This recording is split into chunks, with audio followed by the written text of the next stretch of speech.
pre-round on our patients. We went from room to room, listening to tiny hearts and lungs, trying not to wake babies or their parents. It was my second day on the pediatric cardiothoracic surgery service. In the third year of medical school, we changed teams every 2 to 4 weeks. As with every new service, I felt nothing like a superhero. In fact, I felt lost and out of place. I scrambled to write notes and read up on our operations for the day. At 6:30, we started rounds with the cardiac intensive care unit staff. I listened and scribbled notes furiously, trying to sort out their jargon and their seemingly effortless presentations of very complicated kiddos. Midway through, my fellow disappeared to answer a page and came back with excitement showing on his face. We were getting a transplant. They would call us when it was time. We finished rounds and headed down to the operating room. We had 2 cases scheduled, kiddos with bad lungs who needed the surgeon's skilled hands.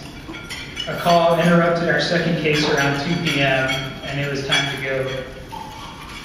The rest of that day was a series of extraordinary and poignant events. A private jet flight to another state, an ambulance ride to the hospital.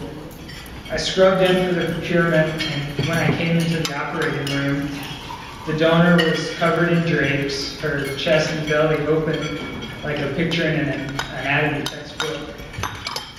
I watched her heart beating, her lungs breathing inside her chest, and in perhaps the most bittersweet moment in medicine, we took her heart. For a short time, it would rest on ice, cold and still, and then it would beat for another child. After that, everything moved in double speed. Another ambulance ride, this time with lights and a siren, a private jet home and a helicopter ride to the hospital with the heart and the cooler at our sides. By 9 p.m., we had the heart and recipient ready in the operating room. As the surgeon cut it free, I lifted her tiny broken heart from the 2-month-old's chest. By midnight, her new heart was beating, pumping with promise for life and years donated to her by another child. We stopped the cardiopulmonary bypass, closed her sternum, and I helped stitch the skin on her tiny chest. By 2:30, I was home in bed to get 3 hours of sleep before heading in for another day with an infant open heart surgery, a 4-hour operation that would add 60 years of life expectancy. 36 hours after it all started, I was back in my room with time to reflect on an extraordinary day. A day when I felt a little bit like a superhero. Objectively, I've been nothing more than a medical student, an eager and willing extra set of hands on a steep learning curve. My superhero uniform, hospital issue scrubs. My cape, a short white coat. My utility belt includes a stethoscope, ophthalmoscope, and reflex hammer that I stuffed into my pockets. On my best days, I've been a time-saving sidekick.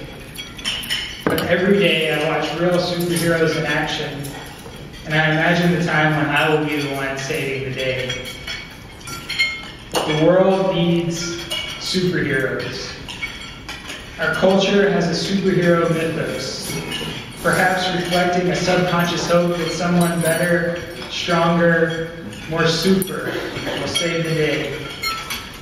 But our true superheroes will never be aliens or mutants. They are simply exceptional people who are bound and determined to make a difference, to be a positive force, to change the world. The world needs us, each of the people, the students in this room, to become superheroes. It does not happen by sheer providence, but by a dogged determination to not give up until things are made right. Each of you has immense potential and the abilities and opportunities to do something extraordinary. College is the time to find the inspiration, preparation, and collaboration that will help you save the world. Superheroes need inspiration, a cause to fight for. Our fictional superheroes have supervillains, the metaphorical faces of society's ills. In reality, we face weightier challenges than comic book themes. What will be your cause? What drives you? Who is your inspiration, the real-life superhero that you admire? My cause is caring for sick people, here and abroad, helping to make them well one at a time. I'm driven by my faith and a belief that I have been called by a power much greater than me to do great work. The heroes I admire are varied and diverse. Paul Farmer created Partners in Health and established medical clinics in the poorest and most deprived places in the world, who sees the practice of medicine as a fight against not only disease, but against poverty, discrimination, and injustice. My dad, a high school football coach, who has spent 30 years teaching young men how to pursue excellence the right way, at a high school where many students showed up for Superhero Day dressed as Coach RIddle. He told me recently that he is happy to have had the chance to influence hundreds or perhaps thousands of his players and students over the years, but his life's work would have been worth it if he had changed the life of only one of them. Or Dr. Huddleston, who performed the heart transplant, who works tirelessly, literally fixing broken hearts, adding years to life with each stitch from his skilled fingers. Your cause may be poverty, inefficiency, unanswered research questions, education, discrimination. Your drive may arise from faith, philosophy, or simply a belief in the intrinsic value of all people. Your heroes will come from all areas, some expected and some quite surprising. But when you discover the cause that ignites your imagination, that wakes you up excited each morning, that literally gives you goosebumps, that makes you willing to make any sacrifice, face any challenge, then you have taken the first step to becoming a superhero. Superheroes need preparation. Every comic book blockbuster has a training montage where the hero-to-be faces a series of seemingly insurmountable tasks to prepare him or her in serendipitously specific ways to face an upcoming challenge. Your preparation may not be quite so physically demanding or accompanied by a dramatic soundtrack, but it will be far more important to your future superhero contributions. Our modern heroes are trained in the halls of great institutes of higher learning, like Georgia Tech, and by the life experiences that they have along the way. At Tech, I studied biomedical engineering. I learned chemistry, calculus, physics, biology, circuits, computer programming, and product development. But the sum of my education was so much more than that. I learned how to think, how to solve problems, how to approach any task calmly and confidently, knowing I have the tools to figure it out. I learned what it means to be a professional, to take responsibility and get things done. I studied abroad and I learned what it means to interact with our truly global society. I saw the need for superheroes not just here, but around the world. Your college, education, and experiences will lay the groundwork for the rest of your life. Your next 4 or 5 years will be an experience that you will look back on when you finish and be astonished at how far you've come.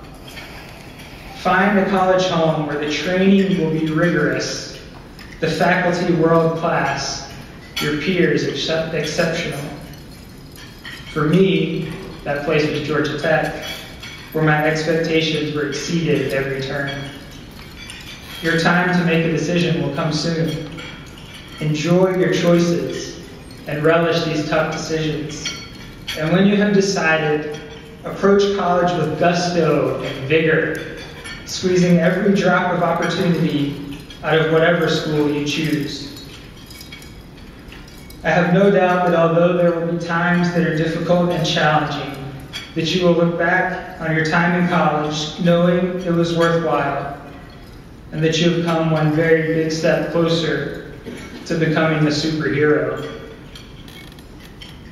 Superheroes also need collaboration. All of the best superheroes join the team at some point.